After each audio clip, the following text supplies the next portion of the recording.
ever told me a few years ago that we would ever read headlines like these in American newspapers, I would have called him crazy. Yet here we are, reading them.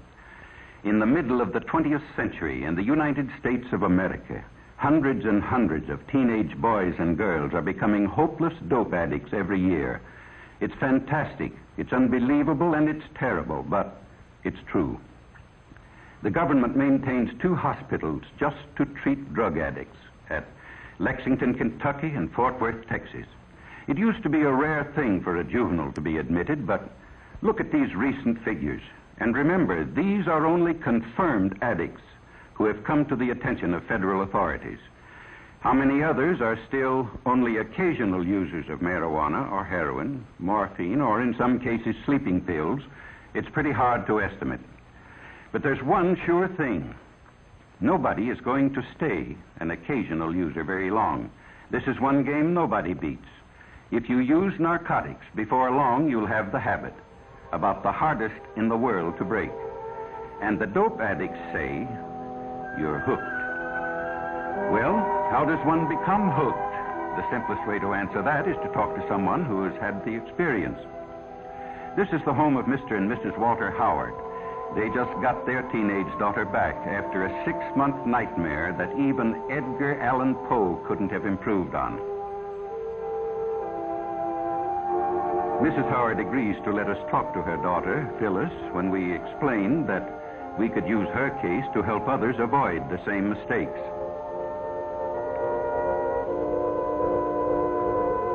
This is Phyllis as she looked 6 months ago, a senior in high school, pretty as a picture. Just recently, she was released from the narcotic ward at the county jail in the custody of her parents. It's hard to believe that this girl is the same as the one in the picture, but it doesn't take long for the drug habit to make anyone over.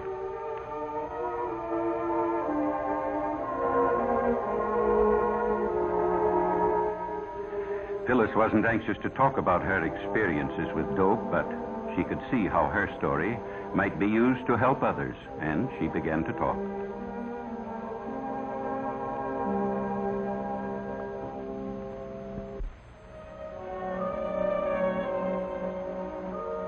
I guess I knew about reefers, that's marijuana, ever since junior high. Some of the boys smoked them, the ones who couldn't get along, who were afraid of everything. You know, the ones with no backbone.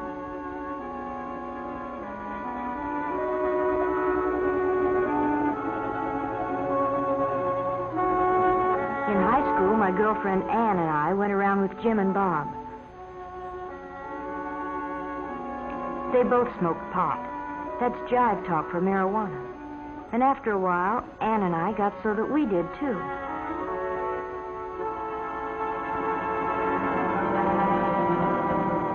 It's funny what it does to you.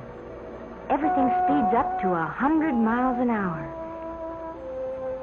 You think you're real sharp, and you laugh a lot. You feel like you're the biggest person in the world.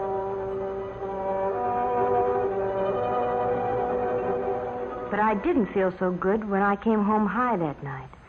My dad knew something was wrong, but he didn't know what. Mother was sure her daughter would never do anything bad.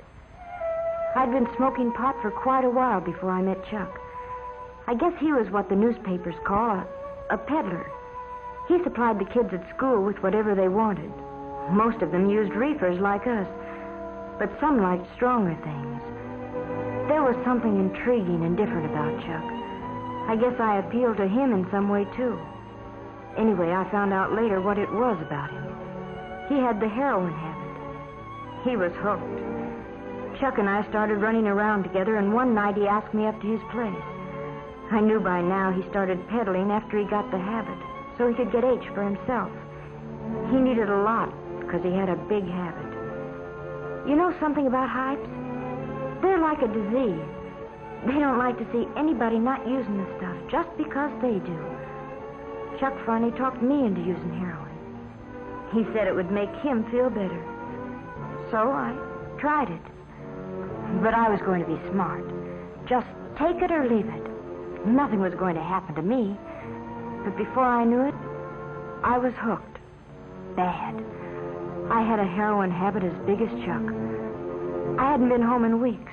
Oh, Chuck and I were married, but it didn't matter very much. Nothing does. Not when you're on H. All you think about day and night is dope. How much you've got, where to get more, what you'll do if you can't get it. And then they'd got children. They had to eventually, I knew that, but it didn't matter much. Nothing did except age. All of a sudden it hit me.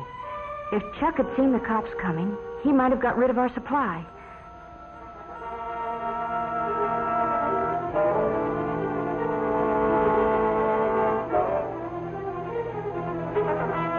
That's what happened.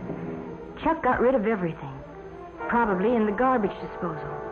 Oh, that's a favorite trick of Hype's when they're going to be arrested.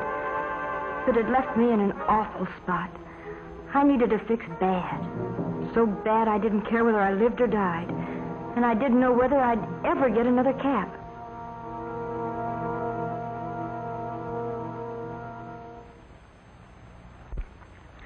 In the meantime, Phyllis's parents had nearly gone crazy. They hadn't seen or heard from their daughter in months. Mr. Howard checked every newspaper story that might by any remote chance have to do with Phyllis. But gradually their hopes died. They were almost convinced she was dead. But I wasn't dead. I tried once to kick off the habit, but I was too far gone. You know, the police say, find a heroin addict and you find a criminal, and that's just about it. If you're hooked bad, it costs about $30 a day for H.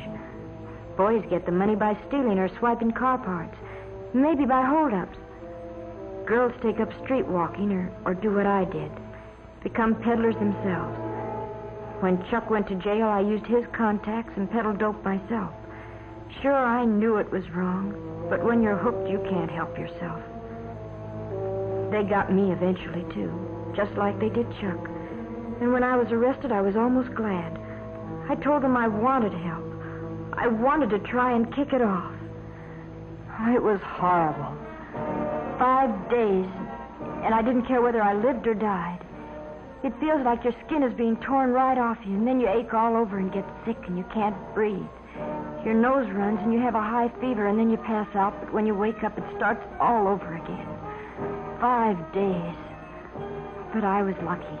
I kicked it off, and I've never used dope since. Maybe what happened to me will keep it from happening to somebody else.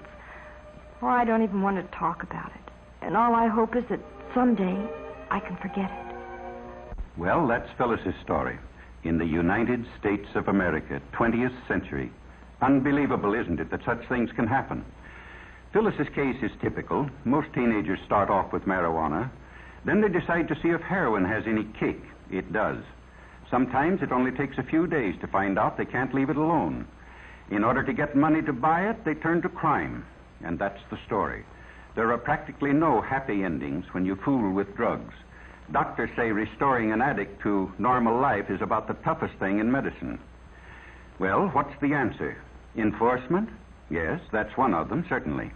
In the Far East a few years back, they were lining up dope peddlers and shooting them in the back of the head.